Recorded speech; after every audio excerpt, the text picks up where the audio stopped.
আমি আশা করছি আমি ন্যায় বিচার পাবো, কারণ আমার দেশ প্রধান এখন প্রফেসর ইউনূস।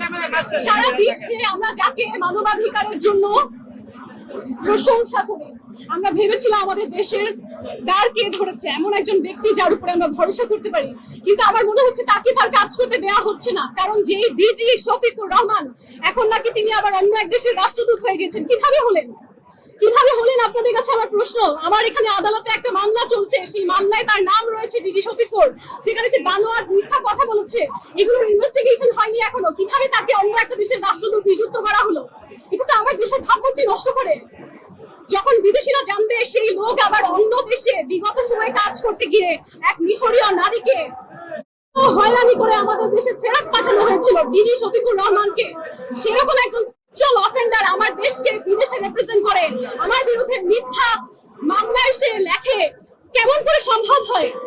কারণ আমার দেশের শাসন ব্যবস্থা, সরকার তাদেরকে এখনো নিয়ন্ত্রণ করছে সেই স্বৈরাচারী শক্তি। কারণ ডিজি শফিকুর রহমান সেই হাসিনার আমলে নিযুক্ত একজন ব্যক্তি, এবং তারা এখনো সেই স্বৈরাচারী বিভিন্ন ট্রিক্স ইউজ করে এই সরকারকে মিসগাইডেড করছে।